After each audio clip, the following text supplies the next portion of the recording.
Carpenter, ladies and gentlemen. She's so cute. This is not my only book. Now she's I selling. have written 4 cozy mysteries. So this was different. The book that Mr. Russo kindly referred to and read is this book. I was saying to somebody earlier, I think maybe it was you, that one of the things that I said about my grandmother is that it shows how an ordinary life can be extraordinary. And all of us, all the time, touch people and we don't know the impact we're having on it. Because she was just a housewife, you know, so, but you'll see more about her impact as we go along. Now, the source of my book, the main source, was my grandmother. Oh, surprise. But not in stories she told me, stories she wrote down. Mm-hmm. I can see her at her desk, dipping her pen into the inkwell and writing. How many of you write like that? I don't. I'm like this. They tried over the years, the penmanship teachers, you know, get your, oh, I couldn't do it, but she did it. She sat down to write her memory file, she called it. By hand, many, many pages.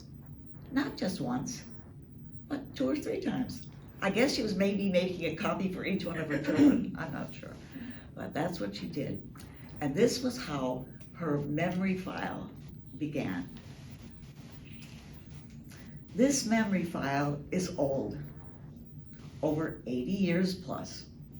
The Bible allots our years to 70. My life has been prolonged to the advanced age of 83 years. As I peek into my file, I shall speak first of my grandparents, paternal and maternal, as they are among my earliest memories. And then she begins talking about her. I feel like a little slug-a-bed here. I'm 84 and I haven't started writing mine yet.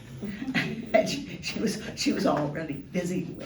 She did advance, her life was prolonged even farther. She did live until she was 91 years old. And one of the last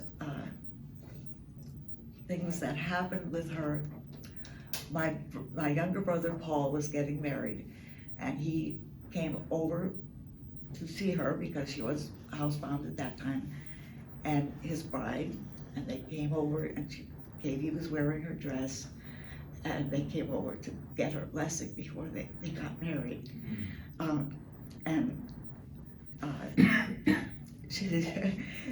So that was one of the last memories I have of her. But her mind was sharp till the very end, just amazing. Now, she was not the first one in her family to write about her life. She got her idea, I suppose, for writing about her life from her father, who was a Confederate soldier. She called herself a Johnny Reb's daughter, and he wrote his memories, mostly a much shorter version, but mostly of his memories of the Civil War. And he was quoted freely in a book called The Fredericksburg Army. But I'd like to read you just a little bit of the end of his story. Now, someone will see and read this scratch and wonder why it was written. But I will tell you, I thought perhaps it might help someone. That has been my main purpose in life. So that was George William Clark. And he was at Appomattox, walked 150 miles home after he got established, got a horse, and got established. It was time to marry.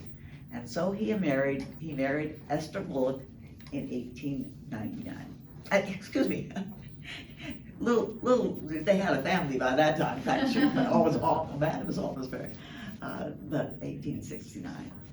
And that is a copy of their wedding certificate. I have no idea why the place of where they were married is crossed out, but it was in Virginia and Spotsylvania County, no doubt, because that's where he lived. Oh, one of the poignant moments of his story is that when he fought at the Spotsylvania County courthouse battle, he could see his father's farm in the distance, but he couldn't go to help. It was burning, and he couldn't go to help because the Yankees were between him and his father's farm. So that was one of the poignant moments of his story. But on to Amanda. Okay. They had first a son named Mortimer, and their second child was a girl named Amanda Elizabeth, and here she is at the age of 5. Now this is, Bob is gonna have to tell me for sure what type this is, but we think it's a daguerreotype thing. Yeah. And I asked Bob earlier, I said, why were they always so stern in these daguerreotypes? And he said, well, they had to stay still. They had to stay absolutely still. Well, this little 5-year-old doesn't look as if she's at all happy about standing still for 5 minutes or whatever. And of course, the photo's in very bad shape, but you can still see that determined face, She was this age, or maybe even younger. Her mother told her that she was reading stories from the Bible when she was 4. Wow. Thank you. And here we are, a few years later. Amanda, as you see, grew up to be a very tall lady. We'll talk more about how she looks in a couple of pictures. But to her, on the left is her brother Mortimer, her older brother, and on the right is her younger brother Willie. And then the father is sitting there, and then Esther, his wife, is sitting next to her, holding one of the girls, and then another one of the girls is sitting beside her, and then there's a girl sitting in front. There were 2 more girls to come. So the family ended up with 6 girls and 2 boys. Now, one of the things they liked to do when they were children was to play church. Here it is, Kathy. Thank you. And this is what she wrote in her memory file. We played church. The make-believe church was a short distance downhill. Huge stones piled under a persimmon tree. The tree was the pulpit. The stones were seats for the congregation who did the singing. Brother, and brother is Mortimer. Mortimer was called, she always called him brother. When Amanda married and had children of her own, they called him Uncle Brother. So, and brother did the preaching. On one occasion, we had a baptismal service in a nearby field of amber wheat, ready for harvest. I absolutely love this next section. It is hardly necessary to relate. Father let us know there was a difference between ripe wheat and water. He probably gently scolded him. All right, and Brother Mortimer went on to become a missionary. And he went to India, but he also took with him his wife.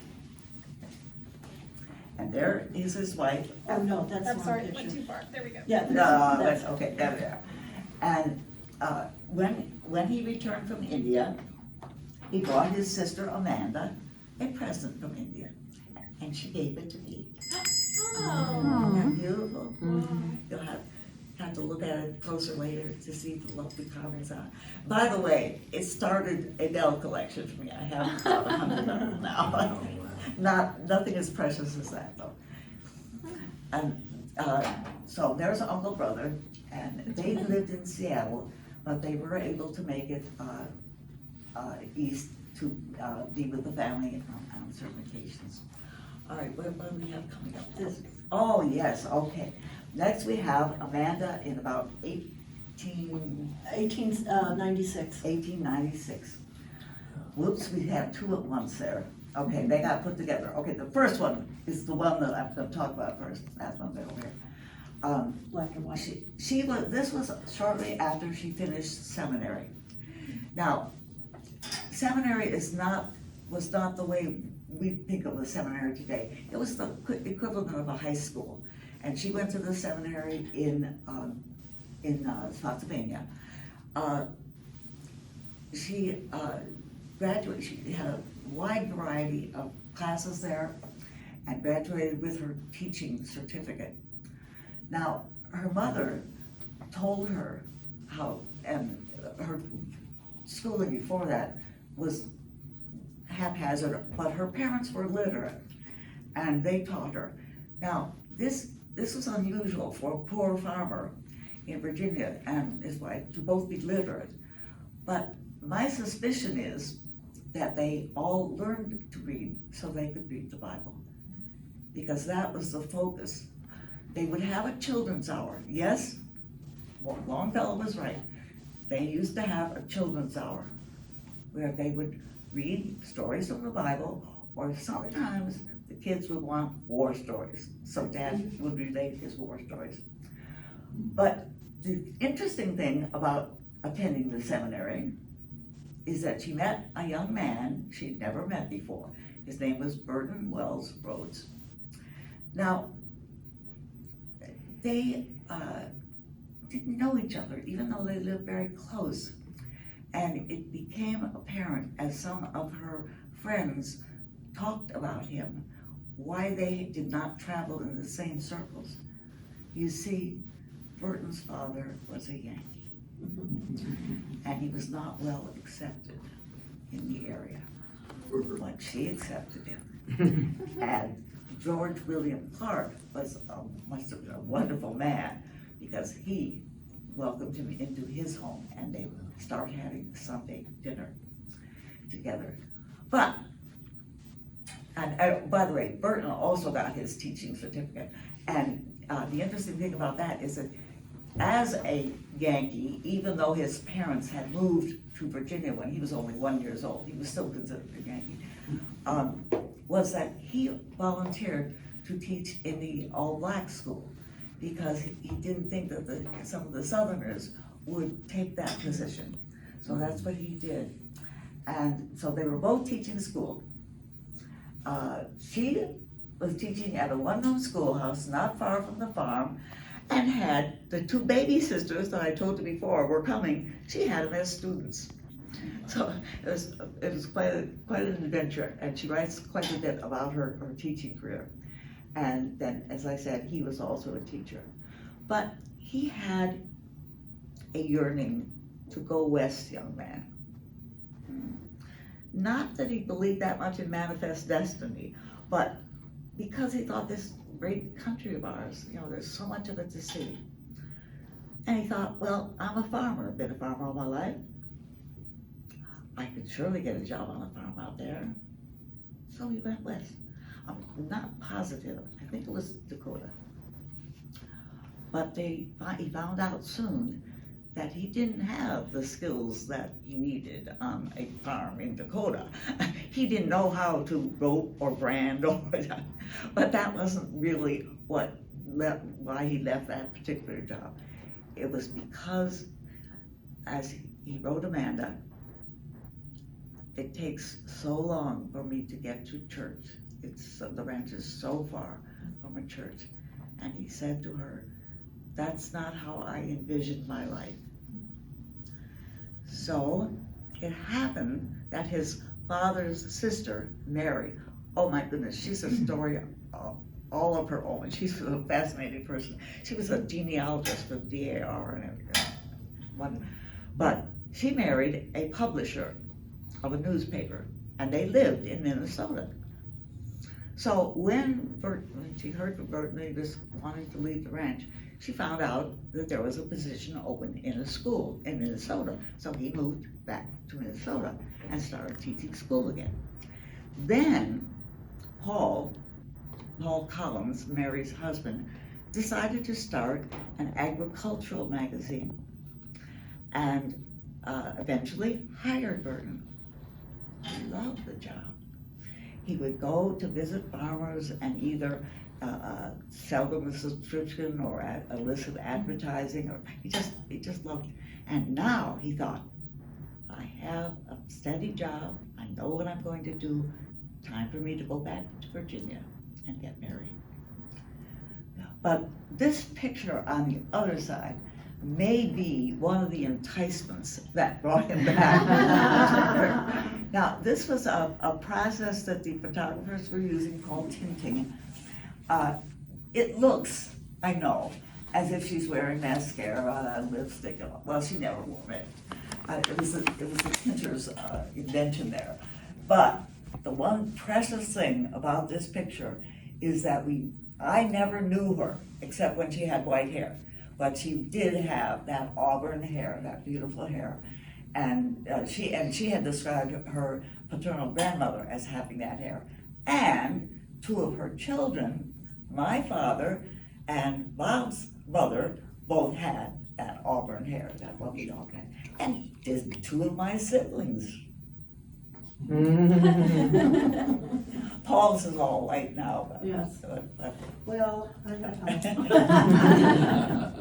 But, so he came back and the wedding date was soon set. And now we can see the wedding invitation. Now, I was talking before when I was talking about her writing her biography, that she wrote this beautiful script, the Spencerian script, and she actually made pin money in her later years by doing people's wedding invitations or graduation certificates for schools. But I don't think she wrote her own invitations, and I'll tell you why I don't think so. Small clue. You'll notice that George Clark is spelled with an E. The Clarks did not spell their name with an E. And I did hear her say once that somebody asked her, well, are the Clarks with an E and the Clarks without an E related? And she said probably, but the Clark with an E thought it was fancier. So that's why I don't think she wrote her own, because she was never a fancy person.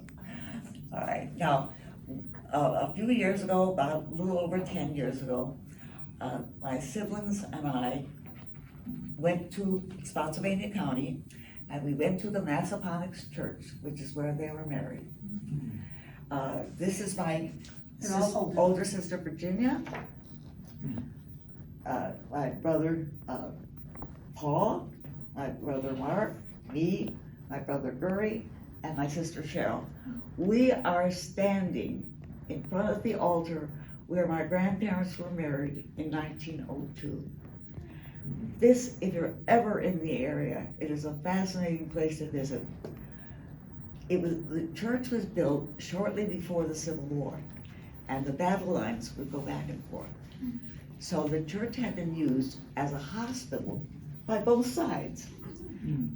Did the soldiers just lie there and get well? No, they wrote on the walls. Sometimes insults to each other, sometimes just to say where they were from. But guess what? All that writing is still there. It's now covered with a heavy plastic cover, but the writing from the Civil War soldiers back and forth to each other is still at the Massaponax Church in Spotsylvania County in Virginia. Now,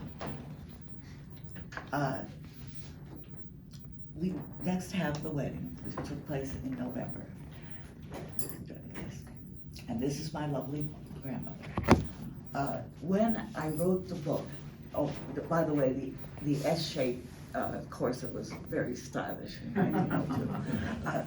When I wrote the book, I called my sister Virginia in Iowa and asked her to describe it to me so I could describe it properly in the book. And she told me about the lace on the cross and all the buttons all the way down and all that stuff. And the reason she had the wedding gown of my grandmother was that she wore it. Well, wait a minute. She didn't wear it in her wedding. She wore it before that. She wore it as a senior in high school when she was playing Emily in our town. And you know, at the end of the play, when after Emily has died and she's up on the hill, that she is wearing her wedding dress. Does anybody really appreciate, was that the line? Life when they're living it. Say- Does anyone appreciate life when they're living Yeah, it? does anyone appreciate life when they're living? And so, that's my sister has, we still have the gown. She said it's very fragile. So if any of you know any process or anything, you can save it, let me know afterwards. Okay, so after the wedding, they, of course, they had a nice long honeymoon, went up to Niagara Falls.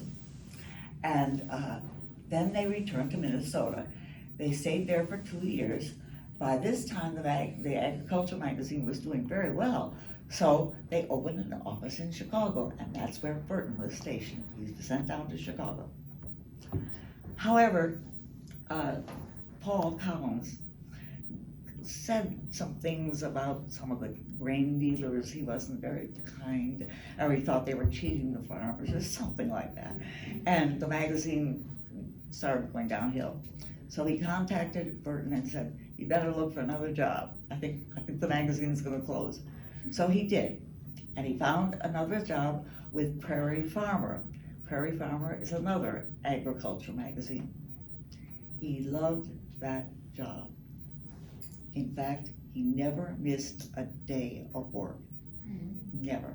He would have vacation time, but every other day he was there.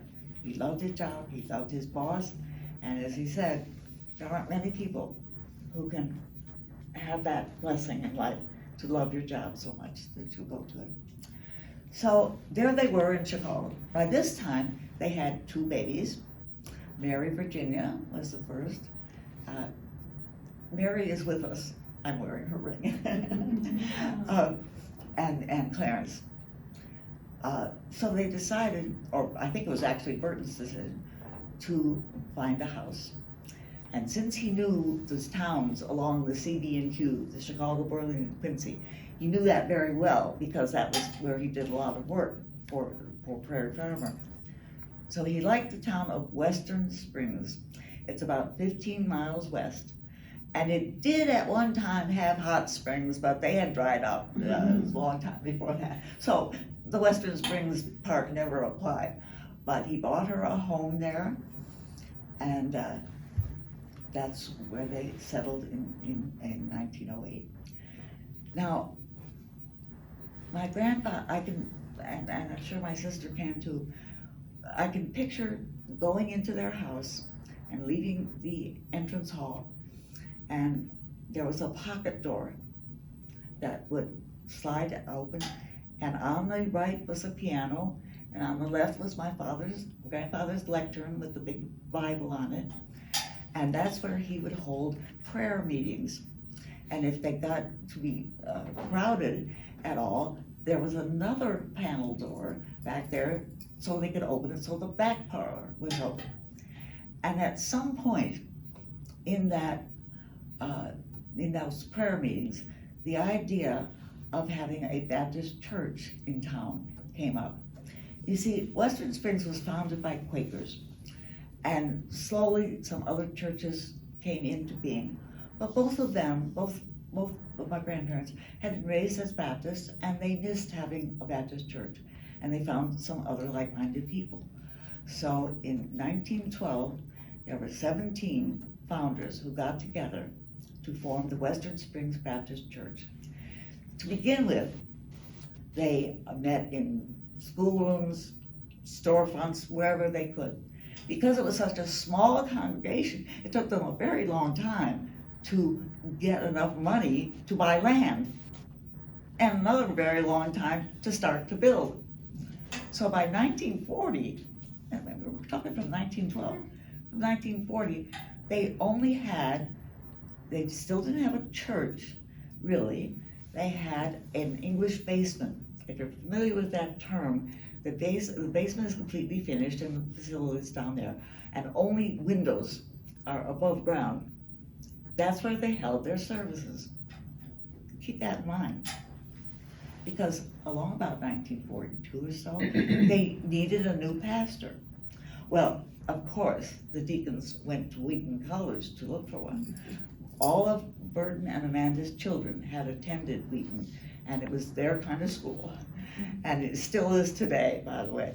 It's very, I hate to use the word strict, but there are rules that the kids know before they get there that they must follow, and they do willingly. So, they had heard a senior preach before, and they went to talk to him and offered him the position. He accepted. However, there was a little business to get taken care of first. First of all, he had to graduate, and then he planned to marry one of his fellow graduates, Ruth Bell, and then they had to get married, so they went down here, they came down to North Carolina to get married, and then after a short honeymoon coming up, they made it back up to Western Springs. Now, the church, remember, it's a small congregation and no money for anything. Well, they didn't have a building or a house to give the pastor, but they rented an apartment for them in Hinsdale, which is the town right next to Western Springs. So there they were. They finally had their new pastor, and here is a picture of Billy in front of the deacons. On the far left is my grandmother, and on the far right is my grandfather. I do not know the other deacons, sorry. But he is preaching from the basement, because that's all there was. So when they talk about the fact that we'll get to that in a minute, but Songs in the Night was was broadcast from the basement, that's because that was it. That was the church. Well, and that's where they had their service, and that's again where they did broadcast Songs in the Night. There was a man named Torrey, I believe his name was, who was also a pastor in the area, and he was overloaded. He had several radio shows and couldn't handle them all. So he offered Songs in the Night to Billy to see if he would go on, and he said yes, he would. And then one of the deacons who had a little extra money was able to back him, and that's where they started broadcasting Songs in the Night. Now, Billy took a special training trip. He went down to Chicago, and he went to the Moody station and interviewed George Beverly Shea and invited him to come sing on Songs in the Night. Well, as you all know, the rest is history. He did come, and then later on, they began really working together when they went on the crusades and whatnot. Now, just, we're gonna talk a little more about Mr. Shea in a minute, but he sang at both of my grandparents' funerals, and he also, we have a small cousin who passed away when she was only 2, and he came back to sing at that as well. He was quite a man, and we'll talk more about that in a minute. All right, I tried to, yes, go ahead, JJ. I tried to enlarge that, but the quality of the picture and the quality doesn't really help you too much. But you certainly can see he was very young. He had just graduated from Wheaton, so he is a very young man. And I wish it were clearer. I'm sorry it isn't, but there he is in front of the church. Did Now, you not say about George Beverly Shea now, or no? By what? George Beverly Shea, are you coming back to that? Yeah, you're going to talk about that separately. Okay. Yeah. I'll let you handle that. Okay. Okay, so the years pass, and the next picture is of my grandmother and my Aunt Mary on their way to a fully built Baptist church in Western Springs, Illinois. It's a lovely building, as Mr. Bruce will be able to tell you. They finally had it. It took a long time, but they did it. Now, when Janice Heelan, who is the historian for the Western Springs Baptist Church, saw this picture for the first time, she said, I only thought of one thing. I thought of Bishop's Wife. If you're familiar with the movie, you know that Loretta Young was in love with this hat in the window, but she didn't know whether it was proper for a bishop's wife to wear this beautiful hat. But our angel Cary Grant somehow managed to get that, she got that hat. So that's what Janet thought when she saw my grandmother in that lovely hat. And this was in 1953, so it was still a few years before their 50th anniversary of the church, which I said was founded in 1912. She was homebound by the time the 50th anniversary came around. She did make a tape talking about, a voice tape talking about the founding of the church. Unfortunately, the tape was taped over or something happened. It did not survive, I'm sorry. Because you would have loved to hear her lovely southern voice. I'm sure all of you would have loved to hear her lovely southern voice. Anyway, she sent her greetings to everybody that way. And then I believe it was just a few years ago that Janet Heatland, I mentioned, the historian, next, said an honor of, this was a little out of order, that's all right, doesn't matter. She set up a bulletin to honor my grandmother.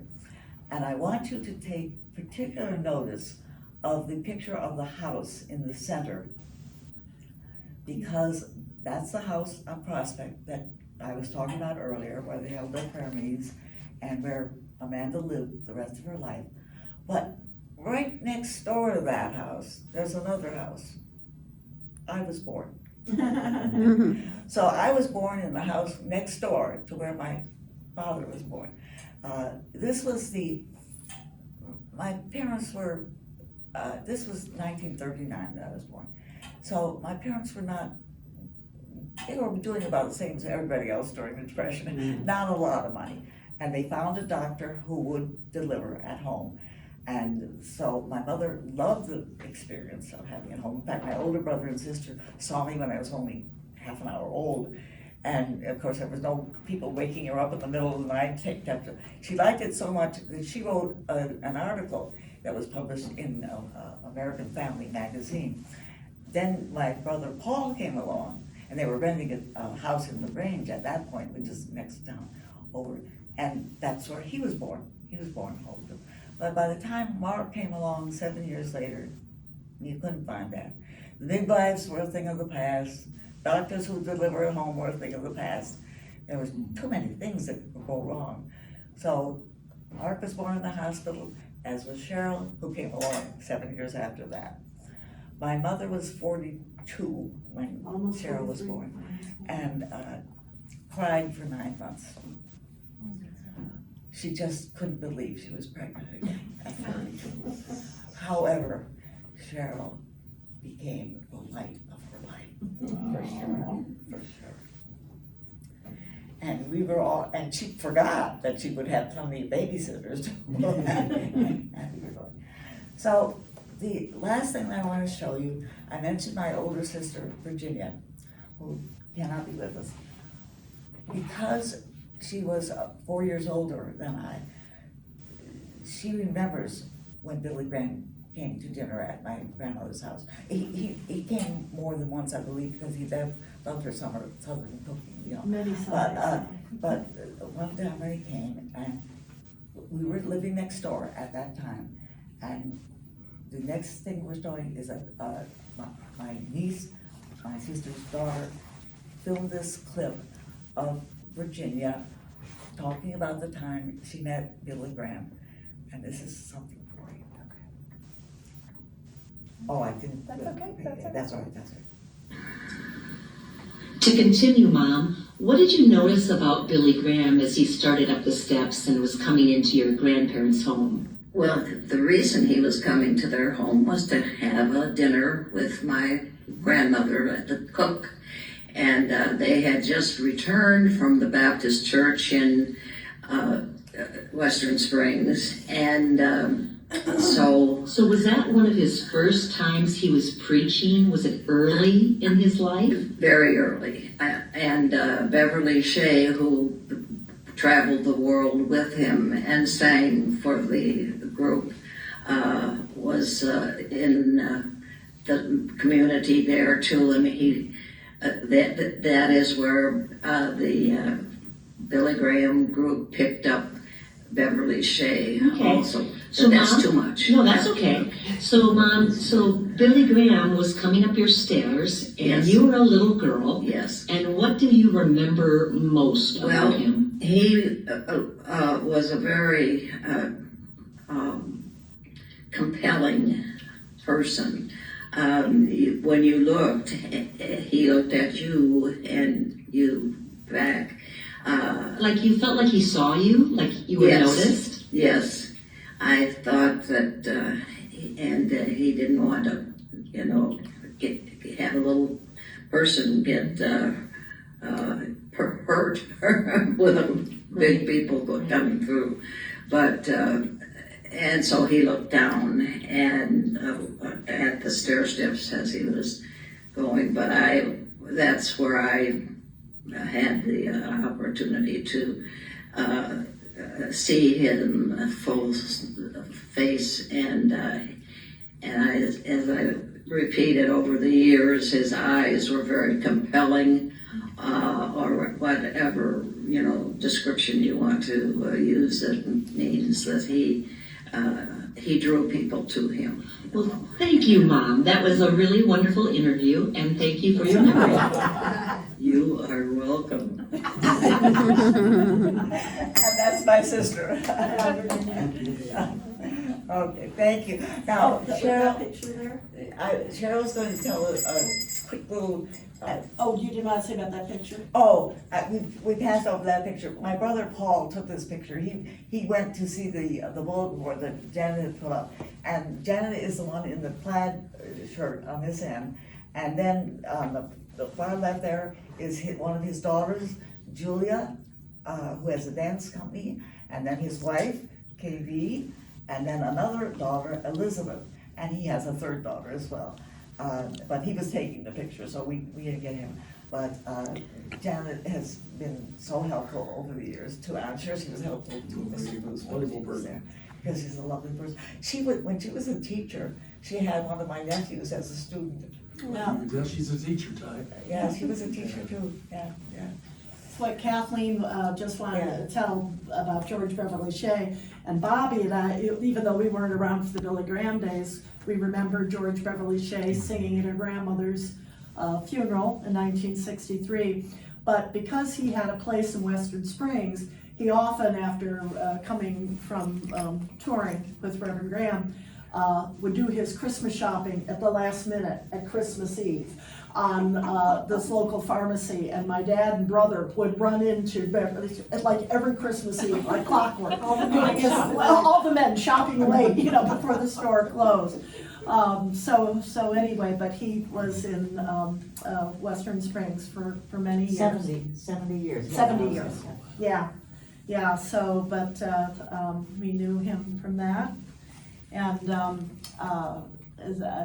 just one little thing I'll say, what Kathleen did mention, our mom was Catholic, and so when our mom and dad got married, they eloped and didn't talk about their marriage for about a month, and then they finally did. But my mom always said how kind my grandpa Rhoads was to them at that time, and when I read Kathleen's book, it occurred to me because he and my grandmother had the Yankee rebel situation. They knew what it was to be from two opposing fields, and so she said that he was so very kind to her at that time. So anyway, and today I have the Protestant Bible and the Catholic Bible next to the clock with my parents' marriage certificate and the nativity scene over it, so I have all my influences. So, Kathleen, talk about the fact that Billy and Ruth spent part of their honeymoon in Yes. Prospect Avenue. That's, I think, what you all need to hear, Yeah. because that's a very important part. And Mel can corroborate that. I've talked with Mel in the past, and he said that he knew and has heard that. because you said when they were down in North Carolina, yes, but then they came and spent I thought, their wedding night. Right. Their wedding night at Grandma and Grandpa's house because of the gas shortage. And they could only make it so far. They were, Yeah. heading to. Or maybe the apartment in Hinsdale wasn't ready yet. That's right. Yeah. That's what I had heard, that it Yes, was not me too. ready. And I mentioned this earlier today, but when they had a reception for them, when they came back in the basement church, Ruth got very sick. And I said, we hope it wasn't anything she ate down there, because the women all brought food now. But she was hospitalized at the Hinsdale Sanitarium. And Billy took very good care of her. As I said, he didn't expect so early in his marriage to become a nursemaid as well. But she said that he cooked for her and took care of her at home, everything she needed. One other thing about Reverend Graham, one of my best friends in LA is a writer named Jill Barrett, and she's Jewish. And she was working, though she had this part-time job, working at the Baptist church right in Hollywood, and Billy Graham came over, I guess 35 years ago with church, and she was coming through line with everybody else, and she said, oh, my best friend is Cheryl Rhoads, and her grandparents were Amanda and Burton. And so Billy Graham just reached out to her, and so it was her picture on the front with Billy Graham, and the other people in the office are going, wait a minute. But anyway, it was a great experience. About Ben Carson? Oh, Ben Carson. Oh, so today, I am now working with Dr. Ben Carson on an animation series called Star Spangled Adventures. And I play Liberty, the American Eagle, taking kids through history. And the producers are both Baptist, strong conservative Christians. And I'm also the nationwide casting director. And so Pat Boone is playing Abraham Lincoln for us. Dr. Alveda King is playing Harriet Tubman. Kevin Sorbo is playing George Washington. Tom Shalhoub, some of you might know him from Fox, is playing an immigrant at Ellis Island.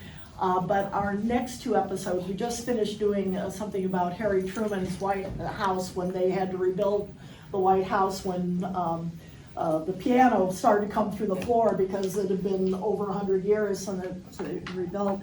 But the next two episodes are emphasizing the Judeo-Christian background of this country. So anyway, I won't tip those, but those are going to be Bible inspired episodes. And so working with Dr. Ben Carson and this team of animators, and some of them have some incredible backgrounds. They're all their material is absolutely free. Anybody who does homeschooling or just a teacher in a regular school, of course, can use it as well. But they are free. They're all free, and What's the we name of focus on his homeschool. website? American Cornerstone Institute, and I have some flyers for some people, for you people, and but it's also Reverend Jim, the very big evangelist preacher out in California. He just put